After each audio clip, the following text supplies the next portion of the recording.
भिवबाईच्या नावानं चांगवलं, धुळुमंकाळच्या नावानं चांगवलं आणि श्री स्वर्गीय बी.के. कोकरे यांच्या नावानं चांगवलं.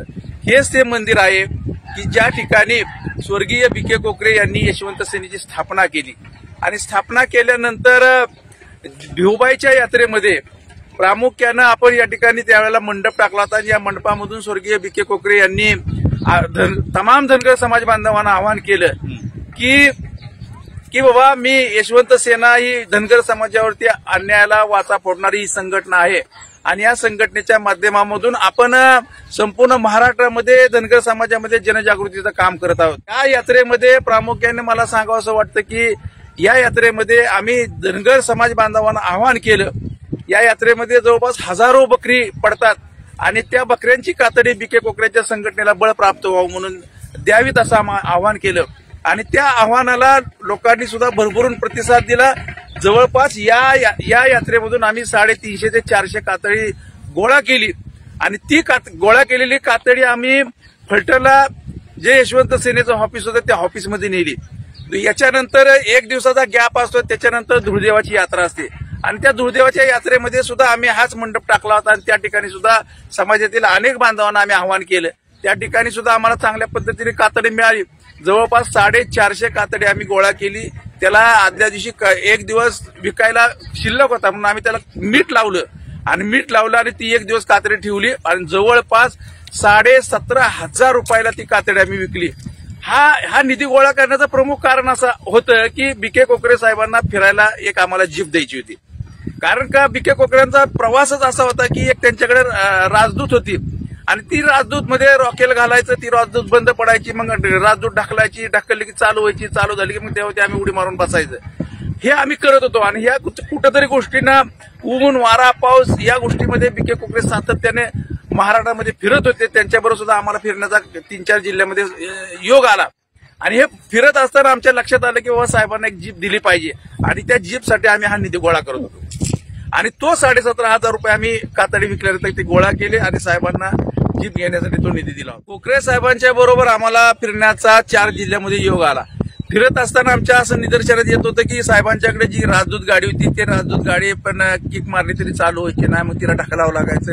त्या गाडीमध्ये आम्ही सातत्याने पेट्रोल नसायचं, डिझेल सुद्धा नसायचं. आम्ही रॉकेलवरती गाडी चालवायचो कारण का एवढं पैसाच नव्हता. त्यामुळे समाजातील लोकांच्याकडनं आम्ही जे 17,500 रुपये कातडच्या माध्यमातून गोळा केले होते ते 17,500 रुपये आम्ही बी.के. कोकरे साहेबांना दिले. आम्ही हा प्रयोग इथं केला. त्याच्यानंतर तोच प्रयोग आम्ही धुळदेव मंदिरामध्ये जाण्याचा प्रयत्न म्हणजे धुळदेव मंदिरामध्ये जाऊन करण्याचा प्रयत्न केला. धुळुमंकाळाच्या नावानं चांगवलं.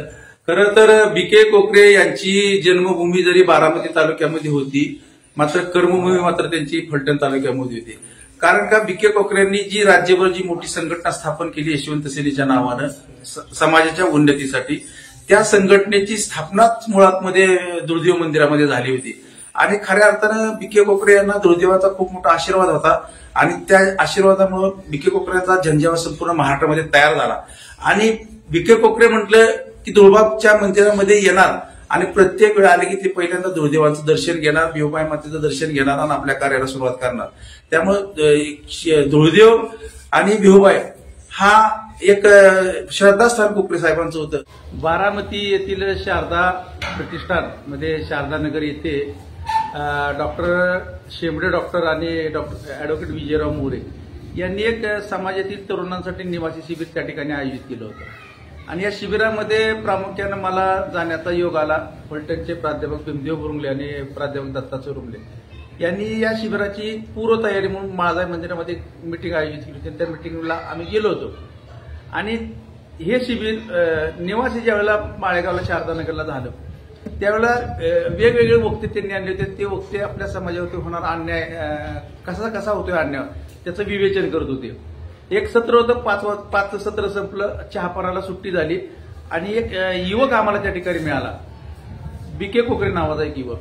आणि ते आम्ही तरुण होतो, ते पण तरुण होते. ते मुलांना सांगत होते की बाबा आपल्या समाजावरती किती अन्याय झालेला, आपल्या समाजाला कोणत्या सवलती होत्या, अनुसूचित जमातीची सवलत होती, मात्र त्या सवलतीपासून आपल्याला कसं वंचित ठेवलं, आपल्या समाजाचं कसं शोषण चालू आहे असं जेव्हा ते सांगत होते आणि ते इतके प्रभावीपणे सांगत होते की ते प्रभावीपणे सांगत असताना आम्ही त्यांचं ऐकून भारावून गेलो आणि आम्ही त्यांना एक प्रश्न केला बाबा तुम्ही बीके म्हणलं तुम्ही आम्हाला जे सांगतायत ते तुम्ही जर व्याख्यानामध्ये सांगितलं, तुम्हाला इथं बोलायला दिलं तर त्याच्यामध्ये सांगितलं तर तुम्हाला काय फरक पडतो? ते म्हणले मला या बारामती तालुक्यामध्ये मला इथं बोलायला देत नाहीत, कारण का माझं मुख्य टार्गेट आपल्या समाजावरती अन्याय कुणी केला हा पवार साहेबांनी अन्याय केलेला आहे आणि पवार साहेब हे आपलं मुख्य टार्गेट आहे, म्हणून मला इथं बोलायला दिलं जात नाही.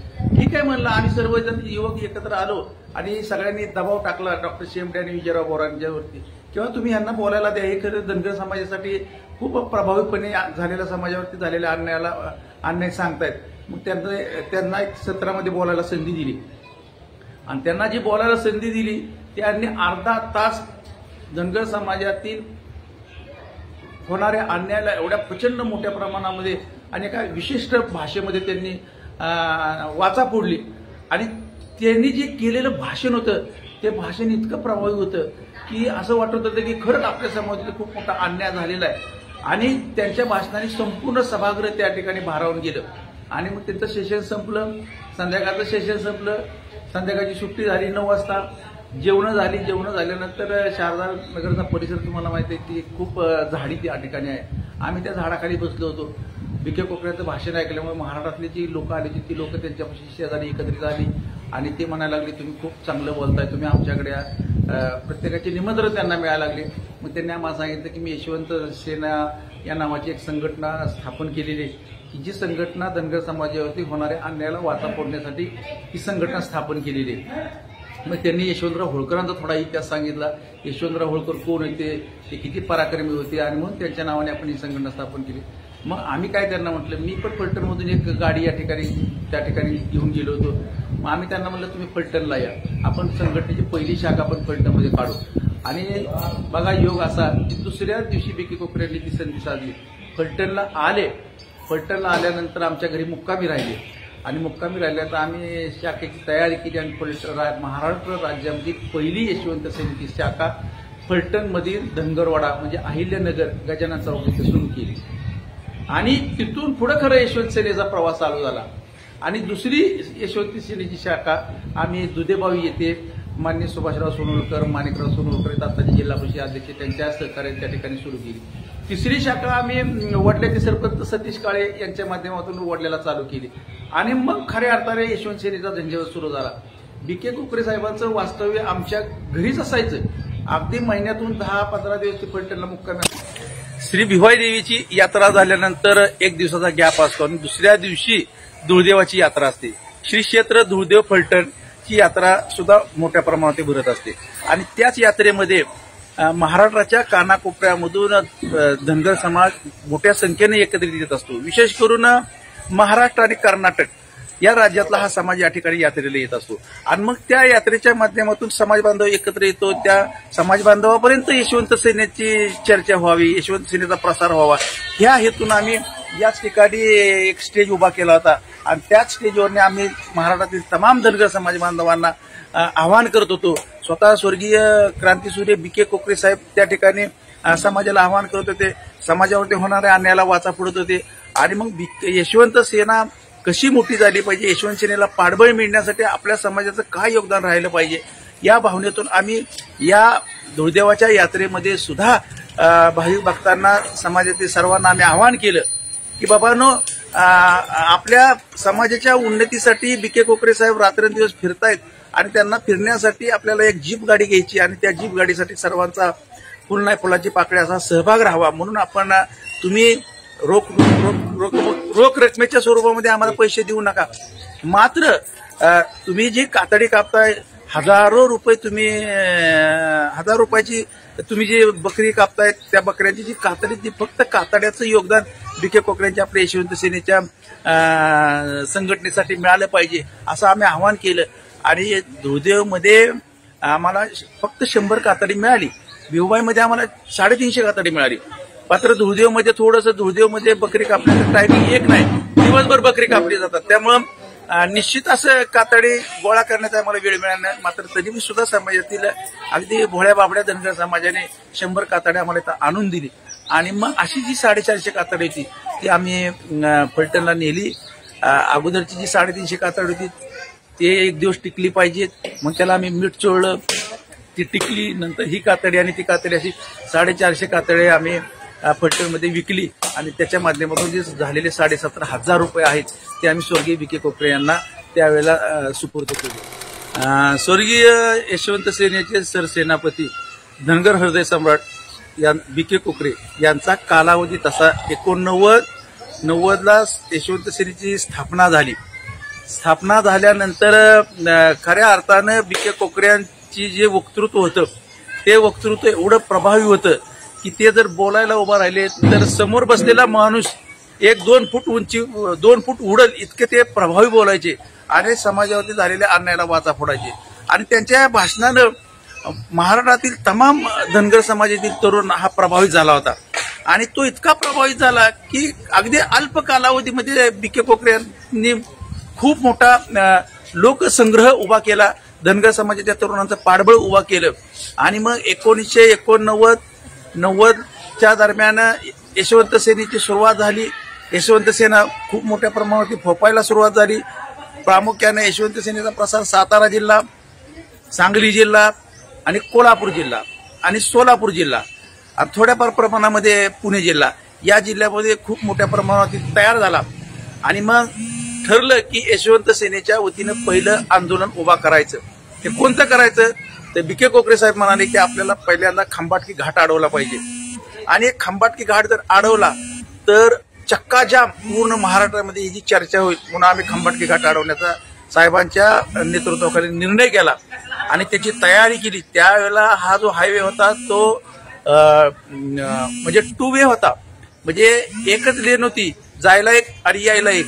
मग आम्ही बरोबर खंबाटकी घाटाच्या खालच्या बाजूला त्या ठिकाणी हायवे अडवण्याचा ठिकाण निश्चित केलं. आणि फलटण, खंडाळा, माळशिरस या 3 तालुक्यातनं आम्ही एवढी लोक गोळा केली की जवळपास आम्ही एक 400-500 मेंढरं त्या ठिकाणी नेली. आणि खंबाटकी घाट बरोबर 1 तास आम्ही खंबाटकी घाट रोखला. आणि तो घाट रोखला त्याची एवढी महाराष्ट्रावर चर्चा झाली की अगदी 20-25 किलोमीटरवरती दोन्ही बाजूला रांगा लागल्या. आणि पूर्ण महाराष्ट्राची म्हणजे जी दळणवळण यंत्रणा जी असते पुणे बेंगलोर या हायवेची ती पूर्ण त्या ठिकाणी ठप्प झाली. आणि त्या पहिल्यांदा त्या आंदोलनाला आम्हाला यश मिळालं. त्यावेळेला बी के कोकरे साहेबांना पोलीस प्रशासनानं त्यांच्यावर असणारे आम्ही जे होतो ते आमच्यावरती गुन्हे दाखल झाले. आम्हाला अटक केली, परत लगेच सोडून देण्यात आलं. म्हणजे ते आमचं खरं अर्थानं साहेबांचं पहिलं आंदोलन. आणि ते आंदोलन एवढं गाजलं सर तुम्हाला सांगायला मला आनंद वाटतो की त्याच्यानंतर आम्ही दुसरं आंदोलन भारतीय जनता पक्ष आणि यशवंत सेने या दोन संघटनेच्या संयुक्त विद्यमाने सुरू केलं. आणि मग त्या आंदोलनाची पूर्वतयारी आम्ही महाराष्ट्रामध्ये 1 महिना यशवंत सेने सर्व कार्यकर्ते करत होतो. आम्ही काय करायचो की प्रत्येक तालुक्यामध्ये जायचो आणि धनगर समाजाच्या गावामध्ये जायचो. धनगर समाजाच्या गावातल्या तरुणांना जागृत करायचो. 15 दिवस हा आमचा फलटण तालुक्यामध्ये दौरा चालला होता. मला आजही आठवते की त्यावेळीच्या तत्कालीन भारतीय जनता पक्षाचे अध्यक्ष डॉक्टर तिरपुटे त्यांच्या जीप गाडीमधून मी त्यांच्याबरोबर असायचो आणि संपूर्ण तालुक्यामध्ये फिरलो. त्यावेळेला माझ्याबरोबर खऱ्या अर्थानं आमच्या चोरमले बांधवांचं खूप मोठं योगदान आहे. त्याच्यामध्ये उत्तम चोरमले असतील, बाळासाहेब चोरमले असतील, लव चोरमले असतील, कैलासश्री महादेव चोरमले असतील, कैलासश्री विलास चोरमले असतील. या प्रामुख्याने या शिलेदारांचं खूप मोठ्या प्रमाणात मला साथ मिळाली. त्याच्यामध्ये कैलासश्री सुरेश चोरमले असेल, मारुतराव चोरमले असेल, अशी मी असे मोठं केडर बेस कार्यकर्ते तयार केले होते. आणि ते कार्यकर्ते एवढे आक्रमक होते की त्यांच्या माध्यमातून आम्ही तालुक्याचा दौरा केला. दौरा केल्यानंतर आंदोलनाची तारीख निश्चित झाली. मग आम्ही काय केलं की आदल्या दिवशी सगळ्यांना फलटण तालुक्यामध्ये आमच्या धनगरवाड्यात बोलवलं आणि तिथून आम्ही 2-4 ट्रक केले होते. त्या ट्रकमध्ये आम्ही बसलो आणि निरेच्या रेल्वे स्टेशनवरती गेलो आणि तिथून आम्ही रेल्वेनं मुंबईला फुकट गेलो आणि आदल्या दिवशीच गेलो आम्ही. आणि मग त्या ठिकाणी रात्रभर त्या समुद्रकिनारी आझाद मैदानाच्या तिथे आम्ही थांबलो. सकाळ परत त्या ठिकाणी मला आजही आठवते की बी के कोकरे साहेब आमच्याबरोबरच होते. महाराष्ट्राचे लोकनेते कैलासजी गोपीनाथ मुंडे साहेब हे रेणापूर मतदारसंघातून निवडणूक लढवत होते. ते त्यावेळेला विजय झाले होते आणि ते बीजेपीचे सर्व महाराष्ट्राचे होते. आणि त्यांच्या आणि बी के कोकरे यांच्या नेतृत्वाखाली हा मोर्चा आयोजित केला होता. मग सकाळ 9 वाजता मुंडे साहेब त्या ठिकाणी आले. त्यासाठी मला आजही आठवते की ते बसले होते आणि रेणापूर मतदारसंघातली सगळी लोक ते एकत्रित आली होती. आणि मुंडे साहेब म्हणजे चला पान काढा. मग त्यांनी ते पानाची कैची वगैरे असे सुपारी कैचीनी फोडली, पान घेतलं, पान बिन खाल्लं, 11ला मोर्चा ठरला. मग मोर्चाचं नेतृत्व बीके कोकरे साहेब असतील, त्यावेळेस ते अण्णा डांगे असतील आणि मुंडे साहेब असतील. आणि मग त्याच्यामध्ये बीजेपीचे त्यावेळेस तत्कालीन सरचिटणीस धरमचंद चोरडिया आणि अरुण अडसर हे त्यावेळेला भारतीय जनता पक्षाचे सरचिटणीस. मोर्चाला सुरुवात झाली आणि मोर्चाला सुरुवात झाल्यानंतर ती एक त्यांची जी विहान होती ती विहानाची पुढे चालवत होते. त्या विहानला स्पीकर लावले होते आणि ते काय सांगत होते की भारतीय जनता पक्षाच्या वतीनं धनगर समाजाचा भव्य मोर्चा, भव्य मोर्चा, भव्य मोर्चा. मला आजही आठवते की बीके कोकरे म्हणले, दादा बघतोय काय म्हणले, त्याला धर. त्यांना सांग की आपल्या संघटनेत त्यांनी नाव घेतलं पाहिजे. आम्ही 7-8 जण तेव्हा तरुण होतो, अगदी उसळत्या रक्तात होतो. आम्ही पळत गेलो, आमची चोरवण्याची गँग पळत गेली आणि त्यांनी धरमचंद चोरडिया साहेबांच्या हातातून माईक घेतला आणि त्यांना सांगितलं की तुम्ही आमच्या संघटनेचं सुद्धा नाव घ्या. तुम्ही केवळ बीजेपीच्या वतीनं हा मोर्चा नाही तर बीजेपी आणि भारतीय जनता पक्ष यांच्या संयुक्त विद्यमानं हा मोर्चा आयोजित केलेला आहे. आणि या मोर्चामध्ये आलेले जे काय 4 लाख धनगर समाज बांधव आहेत, या समाज बांधवांपर्यंत व्यवस्थित मेसेज गेला पाहिजे. मग त्यांनी आमचं नाव घ्यायला सुरुवात केली. मोर्चामध्ये थोडंसं आमच्यामध्ये थोडीशी काय वेळेला तुम्हाला माहिती आहे समाजामध्ये अज्ञान आहे, त्यामुळे कसं चालायचं त्यामुळे थोडी बेशिस्त जाणवत होती. परंतु मोर्चा प्रचंड मोठ्या संख्येने धनगरांचा मोर्चा मंत्रालयात गेला. त्या ठिकाणी मोर्चा अडवला. रविवारचा दिवस होता, मला आजही आठवते. आणि त्यावेळेला मोर्चाला सामोरे येण्यासाठी क्रीडा राज्यमंत्री शामराव आष्टेकर त्यावेळेला मंत्रालयामध्ये बसून होते. मंत्रालयाच्या बाहेर स्टेज टाकलं होतं, भाषणं चालू झाली, अनेक मान्यवरांची भाषणं झाली. त्या भाषणामध्ये धनगर समाजावरती होणाऱ्या अन्यायाला वाचा फोडण्यात आली. बीके कोकऱ्यांनी एवढं प्रभावीपणे भाषण केलं की त्या एका भाषणामुळे बीके कोकरे महाराष्ट्राच्या कानाकोपऱ्यामध्ये बीके कोकऱ्यांचं खूप मोठ्या प्रमाणात झंझावात तयार झालंच होतं, त्याच्यामध्ये अधिकची भर पडली. आणि मग साहेबांचं भाषण झाल्यानंतर मुंडे साहेब भाषणाला उठले आणि मुंडे साहेबांनी सुरुवात केली की भारतीय जनता पक्षाच्या वतीनं धनगर समाजाचा हा जो प्रचंड मोर्चा आयोजित केलेला आहे, या कार्यक्रमासाठी उपस्थित थोडा पॉज घेतला की कोकरे साहेब, बीके कोकरे साहेब उठले आणि पटकन उठले आणि त्यांनी मुंडे साहेबांच्या पाठीत अशा प्रेमाच्या 2-3 अशा थापटी टाकल्या आणि त्यांना सांगितलं, मुंडे साहेब आमच्या संघटनेचं नाव घ्या. मग मुंडे साहेब म्हणले की भारतीय जनता पक्ष आणि यशवंत सेना यांच्या संयुक्त विद्यमाने हा मोर्चा आयोजित केलेला आहे आणि या मोर्चासाठी उपस्थित. मग कोकरे साहेब खाली बसले. मला आजही आठवते की त्यावेळेला बीके कोकऱ्यांनी एक भाषण केलं होतं आणि त्या भाषणामध्ये त्यांनी सांगितलं 1990ला काँग्रेसचं सरकार अल्पमतामध्ये निवडून आलं होतं. म्हणजे त्यांना बहुमतासाठी 11 अपक्षांची गरज होती आणि त्यांनी 11 अपक्षांची मदत घेतली होती. तेव्हा बीके कोकरे म्हणले हे काँग्रेसचं सरकार एक काटाव पास झालेलं सरकार आहे. म्हणजे जसा एखादा विद्यार्थी कंपास होतो, पूर्वी आमच्या वेळेला कंपासची पद्धत असायची, त्याला पास व्हायला मार्क कमी पडले की त्याला 15 मार्क दिले जायचे आणि कंपास हा शेरा मारला जायचा. तसं हे कंपास झालेलं सरकार आहे आणि शरद पवारांचं भांडगोळांचं सरकार, असा स्पेसिफिक मुंडे साहेब आपला बीके कोकरे साहेबांनी केला आणि एवढं प्रभावीपणे भाषण केलं की सारा महाराष्ट्र त्यांनी त्यांच्या भाषणाने हादरून टाकला. आणि नंतर सगळ्यांची भाषणं झाली. मग मंत्रालयामध्ये आम्ही निवेदन द्यायला गेलो. ह्याच्या वतीनं भाजपच्या वतीनं 8 लोक, आमच्या वतीनं 8 लोक, असं 16 जणांचं शिष्टमंडळ त्या ठिकाणी गेलं. भाजपच्या वतीनं मुंडे साहेब असतील, अण्णा डांगे साहेब असतील, धरमचंद चोरडिया साहेब असतील, अरुण अडसर असतील, आणखीन काय त्या ठिकाणी होते. आमच्या बाजूने आम्ही सर्वसामान्य कार्यकर्ते. बीके कोकरे यांच्या नेतृत्वाखाली जे शिष्टमंडळ होतं ते मला सांगायला आज आनंद वाटतोय की स्वतः त्या शिष्टमंडळात मी होतो. आमचे रामभाऊ वाघमोडे असतील, हनुमंतराव कोकरे असतील, भाऊसाहेब राशीनकर असतील नगरचे, राजेंद्र बुदेळा असतील पंढरपूरचे, शिवाजी नवले असतील कर्जतचे, अशी ही एक टीम. आणि मुंबईमधून आमचे देवीदास हाटकर असतील, अशी आमच्या या 7 लोकांतले 8 लोक आम्ही त्यांच्याबरोबर गेलो आणि निवेदन दिलं आणि मग तिथून खऱ्या अर्थानं ही संघटनेची झंझावात पुढे सुरू आहे. यशवंत सेनेनं समाजाला काय दिलं? आता तुम्ही म्हणाल की यशवंत सेनेनं समाजाला काय दिलं, तर यशवंत सेनेनं समाजाला खूप काय दिले. आता खूप काय दिले असं म्हटलं तर मी पहिल्यांदा असं म्हणेल की ज्या आपल्याला एनटीच्या सवलती मिळाल्या त्या खरं यशवंत सेनेमुळेच मिळाल्या.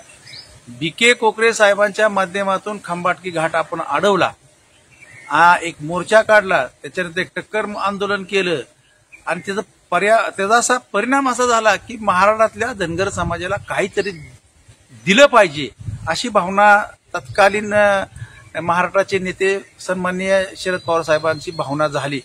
आणि त्यांना माहित होतं की जर आपण काहीच दिलं नाही तर हा समाज आता काय आपल्या पाठीशी राहणार नाही, काँग्रेसची पाठराखण करणार नाही. आणि म्हणून त्यांनी एक सांगलीला मोठा मेळावा घेतला धनगर समाजाचा. कैलासवासी धनगर समाजाचे नेते शिवाजीराव बापू शेंडगे हे 1990च्या मंत्रिमंडळामध्ये त्यांचा समावेश झाला.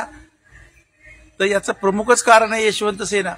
यशवंत सेनेच्या रेट्यामुळेच बापूंचा मंत्रिमंडळामध्ये समावेश झाला. आणि बापूंनी मग सांगलीला धनगर समाजाचा एक मेळावा आयोजित केला. त्या मेळाव्याला जवळपास महाराष्ट्राच्या कानाकोपऱ्यातून लाखो लोक आली आणि त्या लाखो लोकांच्या उपस्थितीमध्ये देशाचे पंतप्रधान राजीवजी गांधी हे सांगलीला आले.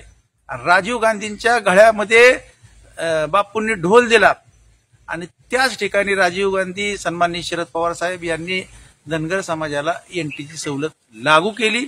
आणि या सवलतीमुळं खरं तर आपली मागणी होती अनुसूचित जमातीची, परंतु नोमॅटिक ट्राईब आपल्याला मिळालं, 3.5% आरक्षण मिळालं.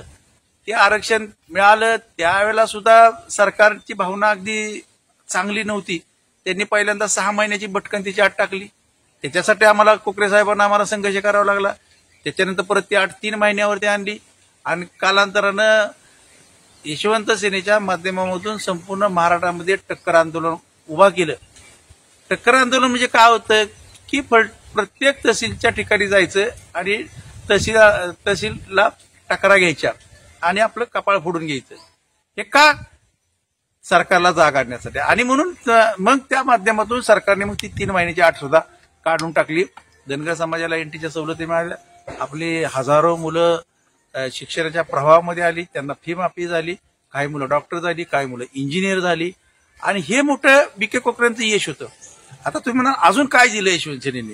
तर यशवंत सेनेचा जो 3 वर्षाचा जो कालावधी होता, या काळामध्ये संपूर्ण महाराष्ट्रामध्ये यशवंत सेनेच्या माध्यमामधून बीके कोकरेंचे लाखो फॉलोअर तयार झाले. आता तुम्ही म्हणाल की यशवंत सेनाचा कार्यकाल जरी 3-3.5 वर्षाचा राहिला असला तरी ती यशवंत सेना पुढे रन व्हावी. काही कारणामुळे बीके कोकऱ्यांना काही त्रास झाला, कुणी त्रास दिला तुम्हाला माहिती आहे. आज जरी आपण एखादं जर संघटन उभं करायला लागलं तर राजकीय पुढारी कोणत्या पद्धतीचं दडपण आणतात तुम्ही बघताय. आता ईडी असेल, काय असेल, सीबीआय असेल, एनआयए असेलच्या माध्यमातून लोकांना त्रास दिला जातो. त्यावेळेला तर काय मीडिया नव्हता, व्हॉट्सअप नव्हतं, मोबाईल नव्हते. बीके कोकऱ्यांनी हा जो तयार केलेला धनगर समाजामध्ये जागृती होती आणि आज समाज काँग्रेसच्या पाठीमागनं निघून चालला होता. म्हणून असं मला वाटतं की त्यावेळेला बीके कोकऱ्यांना खूप मोठ्या प्रमाणात त्रास झाला, त्यांचं प्रचंड प्रमाणामध्ये हाल झाले. आणि ना इलाजास्तव सांगलीला जो एक धनगर समाजाचा मेळावा झाला, त्या मेळाव्यामध्ये बीके कोकऱ्यांना यशवंत सेनाचं काम थांबवावं लागलं. ज्या वेळेला कोकरे साहेब माझ्याकडे आले आमच्या गल्लीमध्ये धनगरवाड्यावरती, त्यावेळेला ते मला म्हणले, दादा आपल्याला पंढरपूरला जायचंय. मी म्हणलं साहेब आपण आपला बेस काय की पवार साहेबांनी आपल्यावर जो काय अन्याय केलेला आहे त्या अन्यायाला वाचा फोडण्यासाठी आपण पवार साहेबांवरती टीका करून आपल्या संघटनेची व्याप्ती राज्यभर वाढवली. आणि आपण जर तिथं गेलो तर समाजामध्ये चुकीचा मेसेज जाईल आणि संघटनेला बाधा येईल. कोकरे साहेबांनी त्यावेळेला ऐकलं नाही, थोडा हट्ट धरला, त्यांना मानसिक त्रास झाला होता, त्यांना काय प्रचंड वेदना झाल्या असतील. ते तिथं गेले. जाताना माझ्याकडे संपूर्ण महाराष्ट्रामध्ये आम्ही संघटना कुठं कुठं स्थापन केल्या, त्या संघटनेची त्यावेळेला ज्या पत्रिका छापल्या होत्या त्या पत्रिका असतील, काय पत्र असतील, ती सगळी माझ्याकडे होती. कारण का फलटण सेंटर राज्याचं प्रमुख यशवंत सेनेचं ऑफिस होतं, त्या ऑफिसवरती पत्रव्यवहार व्हायचा. पूर्वी पत्रव्यवहारामार्फत ते केलं जायचं. ती सगळी पत्र बीके कोकऱ्यांनी माझ्याबरोबर भांडणं करून ती नेली. आणि त्यानंतर थोडं बीके कोकऱ्याचा माझा एकदम असा संपर्क आमचा तुटला. यशवंत नंतर पंढरपूरला मोठा महामेळावा झाला धनगरांचा. त्या मेळाव्यानंतर यशवंत सेनेचं कामकाज काही कारणास्तव ठप्प झालं. मग दरम्यानच्या काळामध्ये तुम्हाला मला सांगायला आनंद वाटेल की दरम्यानच्या काळामध्ये एक 6-7 महिन्यांनी आताचे राष्ट्रीय समाज पक्षाचे राष्ट्रीय अध्यक्ष माजी मंत्री महादेव जानकर त्यावेळेला नुकतेच इंजिनिअरिंग कॉलेजमधून बाहेर पडले होते. ते गजानन चौकामध्ये आले आणि मला अक्षरशः त्यांनी नमस्कार केला वाकून. माझ्यापेक्षा ते 2 वर्ष ज्युनियर आहेत आणि ते म्हणले की दादासाहेब मी यशवंत सेनेचा सरसेनापती होतोय, माझ्या पाठीशी तुमचा आशीर्वाद असावा. मी म्हणलं ठीक आहे, समाजाचं काम थांबलेलं आहे, कुणीतरी काम केलं पाहिजे.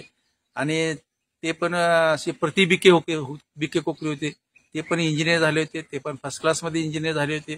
त्यांनी पण दाढी वाढवली होती, ते पण इन्स्टेट करायचे. जसं बिके कोकऱ्यांनी पण केलं तर मी लग्न करणार नाही, मी प्रपंच करणार नाही, मी माझं सगळं आयुष्य धनगर समाजाला समर्पित करीन. तसंच महादेव जानकरांनी मी निश्चय केला होता. म्हणून महादेव जानकरांना पाठिंबा देण्याचं ठरलं.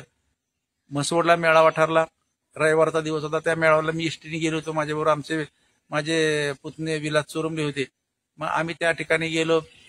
त्या मंदिरामधून नाथ मस्कोबांच्या मंदिरामधून म्हसवडच्या नाथाच्या मंदिरामधून गुलाल उधळला. वाजत गाजत मिरवणुकीमध्ये आम्ही बसलो. नंतर बाजार तळावरती आलो. बाजार तळावरती भाषणं झाली आणि त्या ठिकाणी मी महाराष्ट्राचे यशवंत सेनेचे सरसेनापती म्हणून महादेव जानकर यांची घोषणा केली. महादेव जानकर सरसेनापती आणि बाळासाहेब मध्ये राज्याचे मुख्य संघटक. मग त्याच वेळेला महादेव जानकरांनी शपथ खाल्ली, मी लग्न करणार नाही, मी प्रपंच करणार नाही, मी बँक बॅलन्स करणार नाही, माझं सगळं आयुष्य मी धनगर समाजाच्या उन्नतीसाठी खर्च करेन. त्या पद्धतीने त्यांचं कामकाज चालू झालं. काही काळ त्यांनी पश्चिम महाराष्ट्रामध्ये काम केलं, महाराष्ट्रामध्ये काम केलं. त्यांच्या असं निदर्शनास आलं की पश्चिम महाराष्ट्रात दुधाचा पट्टा आहे, साखरेचा पट्टा आहे, शिक्षणाचा पट्टा आहे. या पट्ट्यामध्ये आपला समाज हा कुणाच्या तरी पुढाऱ्याच्या दबावाखाली आहे, तो ओपन येऊन काम करत नाही. म्हणून त्यांनी कार्यक्षेत्र थोडं बदललं. ते विदर्भ मराठवाड्यामध्ये त्यांनी काम चालू केलं. त्या ठिकाणी त्यांना खूप मोठ्या प्रमाणावर यश आलं. तुम्हाला माहिती आहे की हळूहळू यशवंत सेना त्याच्यानंतर 6-7 महिन्यांनी माझ्याकडे माझे आणि शिवाजी बापूंचे संबंध होते. मग रमेश शेंडगेंची माणसं आली, म्हणजे ते रमेश शेंडगेची काय माणसं आली, ती म्हणली की बाबा तुम्ही रमेश शेंडगेंना सरसेनापती करा. ठीक आहे म्हणलं, बाबा धनगर समाज एवढा मोठा धनगर समाज येते, महादेव जानकर काम करतात, तुम्ही काम करा. मग त्यांनी एक शिवडीला मेळावा घेतला. त्या मेळाव्याला मला आजही आठवते की तत्कालीन समाज कल्याण मंत्री रामदासजी आठवले साहेब, छगनरावजी भुजबळ साहेब आणि शिवाजीराव बापू शेंडगे हे 3 मंत्री हजर होते. शिवडीला मोठा मेळावा झाला. त्या मेळाव्याला मी फलटणमधून माझ्या धनगरवाड्यावरून जवळपास 100-125 मुलं घेऊन गेलो होतो आणि तो मेळावा झाला. त्या मेळाव्यामध्ये रमेश शेंडगे यांचा जो बोर्ड लिहिला होता सरसेनापती म्हणून, म्हणजे यशवंत सेनेचे सरसेनापती रमेश भाऊ शेंडगे हा बोर्ड लिहिला होता. त्या बोर्डच्या अनावरण माझ्या हस्ते झालं. एवढ्या सगळ्या महाराष्ट्राच्या दिग्गज मंत्र्यासमोर त्यांनी माझ्या हस्ते अनावरण केलं.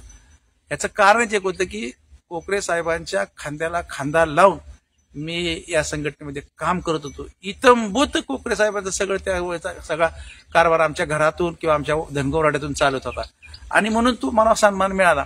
दरम्यानच्या काळात काय झालं की रमेश शेंडगेंना ती संघटना पुढे नेता आली नाही दुर्दैवाने. मात्र जानकर साहेबांनी पुढे रन केली, त्याचा मोठा प्रसार केला, प्रचार केला आणि त्या संघटनेच्या माध्यमातून अनेक छोटे मोठे कार्यकर्ते तयार झाले. मग तुम्हाला माहिती आहे आजचे जे आहेत आपले प्रकाश अण्णा शेंडगे हे यशवंत सेनेचंच म्हणजे फळ आहे. तुम्ही गोपीचंद पडळकर बघाल, गोपीचंद पडळकर यशवंत सेनेचे सांगली जिल्ह्याचे अध्यक्ष होते. आज ते आमदार झालेले, निवडून आलेले. गोपीचंद पडळकर यांचं सुद्धा फळ यशवंत सेनेचंच आहे. मग तुम्ही कुणाचंही नाव घ्या, अगदी तुम्ही आता जे धनगर समाजाचे काय जी मान्यवर नेते मंडळी राज्य पातळीवरती जे काम करतात, प्राध्यापक लक्ष्मण हाके असतील, रमेश शेंडगे असतील, प्रकाश शेंडगे साहेब असतील, तुम्हाला सांगतो गोपीचंद पडळकर असतील, अगदी माऊली हळवण असतील, सगळी जी दिग्गज आहेत राज्यामध्ये काम करतायत ती सगळी यशवंत सेनेने दिलेली देण आहे. आणि मला अजून एक सांगायला आनंद वाटेल की कोकरे साहेबांच्या बरोबर फिरत असताना त्यावेळेला अनेक लोकांनी त्याग केला. त्याच्यामध्ये तुम्ही जर बघितलं तर आम्हाला सांगली जिल्ह्यातून बबन ईश्वरा थोरात हे कंडक्टर होते, त्यांनी कोकरे साहेबांच्यावरती पवाडा लिहिला होता, या बिके कोकरे साहेबांना यशवंत सेना ही गाजवली. हा पवाडा एवढा राज्यभर गाजला आणि मग मला साहेब म्हणायचे की दादा मग आम्ही एक शक्कल लढवली की बाळासाहेब ठाकरेंना हिंदू हृदय सम्राट म्हणलं जायचं. मग आमचा हिंदू हृदय सम्राट कोणतं? धनगर हिंदू हृदय सम्राट स्वर्गीय बी.के. कोकरे. त्यावेळेला आम्ही अशी घोषणा द्यायचो की धनगर हृदय सम्राट बी.के. कोकऱ्यांचा विजय असो, अशा आम्ही त्यावेळेला घोषणा द्यायचो. खऱ्या अर्थाने बी.के. कोकरे धनगरांचे हृदय सम्राट झालेले. आता बी.के. कोकरे ज्यांनी ज्यांनी साथ दिली त्या सवंगड्याचं नाव या ठिकाणी घेतल्याशिवाय हे पूर्णत्वाला यशवंत सेनेचं कामकाज जात नाही. मी सांगितलं तुम्हाला, सांगली जिल्ह्यातून बबन ईश्वरराव थोरात असेल, तुम्हाला सांगतो त्यांनी खूप मोठं काम केलं बबन ईश्वरराव थोरातने. जत तालुक्यामध्ये सुद्धा खूप मोठं नेटवर्क बी.के. कोकरे यांच्यावरती प्रेम करणार होतं. आम्ही 1990ला ज्यावेळेला बी.के. कोकऱ्यांच्या संघटनेने म्हणजे यशवंत सेनेनं भाजपला पाठिंबा दिला, त्यावेळेला आम्ही जतला प्रचाराला गेलो होतो. कुणाच्या प्रचाराला गेलो होतो? तर त्यावेळेला सांगली जिल्ह्याचे सरसेना, सांगली जिल्ह्याचे संपर्क मंत्री आनंदराव अडसूळ होते आणि ते जत विधानसभा मतदारसंघातून उभा राहिले होते. आणि त्यांनी बी.के. कोकरे साहेबांना पाठिंबा म्हणजे प्रचारासाठी बोलवलं होतं. त्यावेळेला उमदीचे एक माजी आमदार होते, ते उभा होते, उमाजी सनमडेकर. त्या उमदी गावामध्ये जाऊन उमाजी सनमडेकर यांच्यावरती बोलण्याचं धाडस अख्ख्या सांगली जिल्ह्यात कुणाचं नव्हतं. परंतु त्यांच्याच गावामध्ये जाऊन बी.के. कोकरेंनी त्यांच्यावरती स्पष्टपणे प्रचंड अशी टोकाची टीका केली होती आणि सांगितलं होतं की आनंदराव अडसूळांना तुम्ही मतं द्या. याचं कारण एक होतं की उमदीमध्ये सर्वात मोठ्या संख्येने धनगर समाज होता. सनमडी गाव, सनमडी गाव, सॉरी चुकून झालं माझ्याकडे, उमदी सनमडी गाव. सनमडी गावामध्ये खूप मोठ्या प्रमाणात धनगर समाज होता आणि टोटल तालुक्यामध्ये बघितलं तर धनगर समाज खूप मोठ्या प्रमाणात होते. म्हणजे त्यावेळेपासून जत तालुका हा बी.के. कोकरेंच्या विचाराचा राहिलेला आहे, हे आपल्याला बघायला मिळतं. त्याच्यानंतर तुम्हाला माहिती आहे प्रकाश शेंडगे तिथून निवडून आले, आता गोपीचंद पडळकर त्या ठिकाणी निवडून आलेले आहेत. आता त्याच्यानंतर आम्ही फलटणला आलो. मग आम्ही रेणापूरला मुंडे साहेबांच्या प्रचाराला गेलो. त्यावेळेला मुंडे साहेब रेणापूर विधानसभा मतदारसंघातून 1990 साली निवडणूक लढली आणि त्यावेळेला रेणापूरमधून त्यांच्या प्रचाराला स्वतः मुंडे साहेबांनी कोकरे साहेबांना बोलवलं होतं. कोकरे साहेबांनी मग आम्ही तिथे गेलो, प्रचार केला. मुंडे साहेब निवडून आले. दुर्दैवानं भारतीय जनता पक्ष अगदी विजयाच्या जवळ गेलं, भारतीय जनता पक्ष आणि शिवसेना.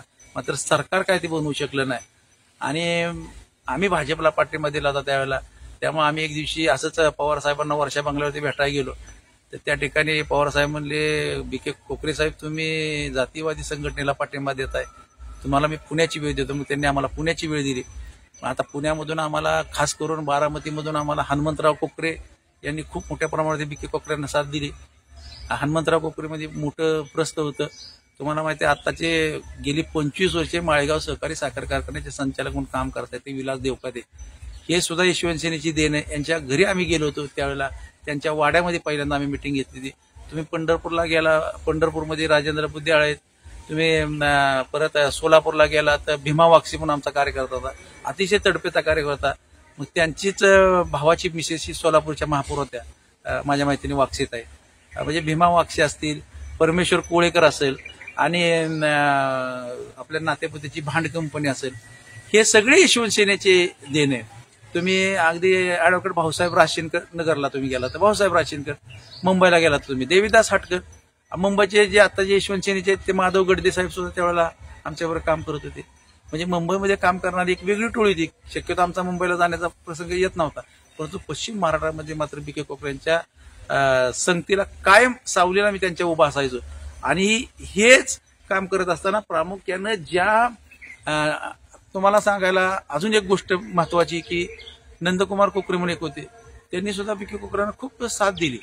विलासराव वाघमोडे असतील, दिलीपराव कोकरे असतील, यांची सुद्धा खूप मोलाचं सहकार्य बी.के. कोकरे साहेबांना राहिलेले.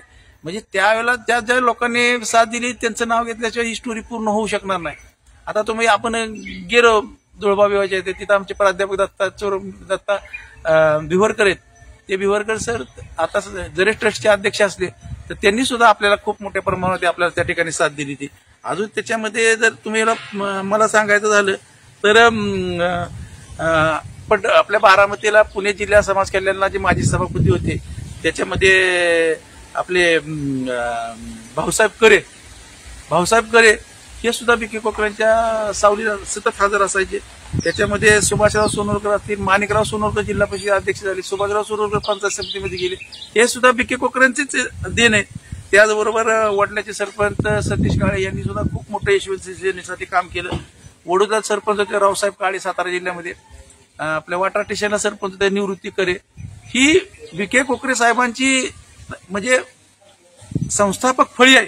यांनी खूप मोठं काम केलेलं आहे. त्याचबरोबर मी तुम्हाला सांगितलं आता हाटकरांचं नाव घेतलं, देवीदास हाटकरांचं नाव घेतलं. अशी जी एक मोठी ही होती म्हणजे संघटन बीके कोकऱ्यांच्या माध्यमातून उभं राहिलं होतं. आणि त्या संघटन नंतर सुद्धा सक्रिय राहिलं. तुम्हाला माहिती वाघे म्हणून होते अरुण कुमार वाघे. त्या अरुण कुमार वाघे यांचं एक वैशिष्ट्य होतं की त्यांनी आम्हाला फलटणमध्ये एक ऑफिस टाकून दिलं होतं. त्यांचं दुर्दैवी निधन लवकर झालं, परंतु बीके कोकऱ्याच्या पाठीशी खंबीरपणे उभा राहणारा एक सच्चा कार्यकर्ता अरुण कुमार वाघे की जे पंढरपूरला म्हणजे